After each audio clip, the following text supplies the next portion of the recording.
नमस्कार प्यारे विद्यार्थियों, मैं राहुल आपका अपने YouTube चैनल अपनी पाठशाला में स्वागत करता हूं। आज के इस लेक्चर में हम एक्सरसाइज 8.2 के क्वेश्चन 4 फर्स्ट का 4 क्वेश्चन देखने वाले हैं। इस बार मैंने अपने पीपीटी में जो ट्रिग्नोमेट्री के वैल्यू की टेबल्स हैं वो नहीं लगा रखी है, तो इस क्वेश्चन को हम बिना टेबल की हेल्प के करेंगे। हमसे क्वेश्चन क्या पूछा है? हमसे पूछा है sine 30 degree plus ten 45 degree minus के कोसेस 60 डिग्री को डिवाइड करना है सेक 30 डिग्री प्लस को 60 डिग्री और प्लस कोट 45 डिग्री से डिवाइड करना है।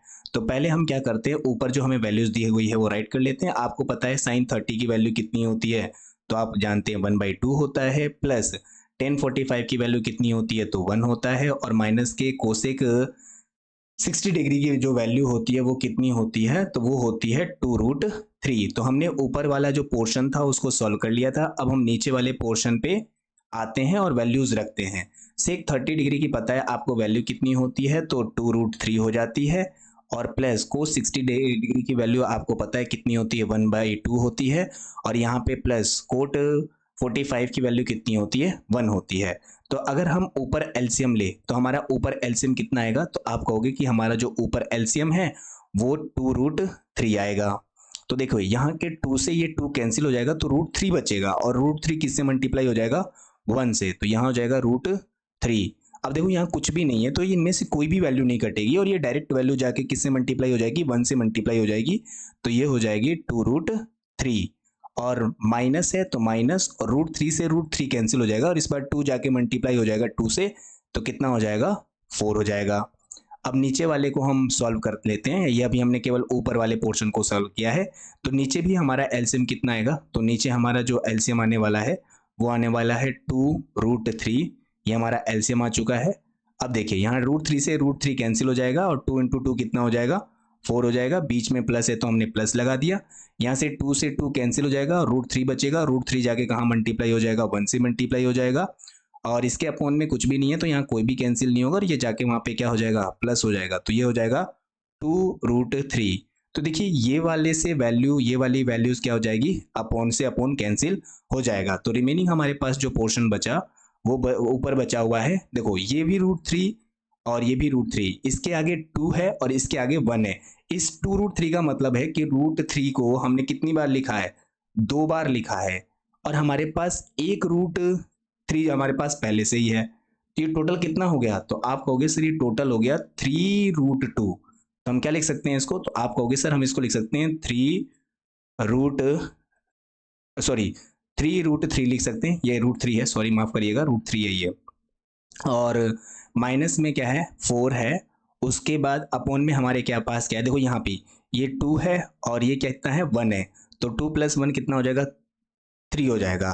तो हम इसको लिख सकते हैं 3√3, और प्लस कितना हो जाएगा, 4 हो जाएगा। अब हम यहाँ भी क्या कर देंगे, रेशनलाइजेशन। तो रेशनलाइजेशन करेंगे तो ये जो प्लस है उसको किस में कन्वर्ट कर देंगे, माइनस में कन्वर्ट कर देंगे, और ऊपर नीचे क्या कर देंगे, मल्टीप्लाई। तो 3√3 और माइनस का कितना हो जाएगा, 4। इसी तरीके से ये जो होगा वो हो जाएगा 3√3 और माइनस का कितना हो जाएगा, 4। और हम अभी अभी आपको पढ़ा के आ रहे हैं कि अगर a² माइनस b² की वैल्यू कितनी होती है, तो आप कहोगे ये होता है a प्लस बी, और क्या हो जाता है, a माइनस बी। तो नीचे कुछ आपको ऐसा ही दिख रहा है, देखो ये रहा a, फिर प्लस, फिर b, ब्रैकेट इनटू, ये है a माइनस बी। यानी इस चीज को हम ऐसे भी राइट कर सकते हैं। तो ऊपर पहले हम सॉल्व कर लेते हैं। ऊपर सॉल्व करेंगे तो देखिए ऊपर अगर हम सॉल्व करें तो ये जो 3√3 है पहले इससे मल्टीप्लाई होगा, देन उसके बाद किससे मल्टीप्लाई होगा, इससे मल्टीप्लाई होगा। तो अगर हम 3√3 को 3√3 से करें तो देखिए 3√3 को हमें 3√3 से करना है, तो देखो ये तो क्या हो जाएगा, 3 इंटू 3 9, और ये देखो √3 और √3 कितनी बार आ रहा है, 2 बार, तो ये क्या बन जाएगा, 3। तो ऊपर हो गया 27, यानी पहले को इसको जो है इससे मल्टीप्लाई करने पर बना है। अब इस 3√3 को हमें -4 से मल्टीप्लाई करना है, तो 3√3 को हमें किससे मल्टीप्लाई करना है, -4 से, और करेंगे तो कितना हो जाएगा, 4 और 3 जा 12, माइनस का 12 रूट कितना हो जाएगा, 3। तो ये हो जाएगा -12√3। पहला पोर्शन हमारा खत्म हुआ। अब क्या करना है, इस 4 को हमें मल्टीप्लाई करना है 3√3 से, और इसी 4 को हमें मल्टीप्लाई करना है इस -4 से भी। तो देखें, -4 को हमें मल्टीप्लाई करना है 3√3 से, और करेंगे तो कितना हो जाएगा? तो आप कहोगे सर ये हो जाएगा माइनस का 12√3।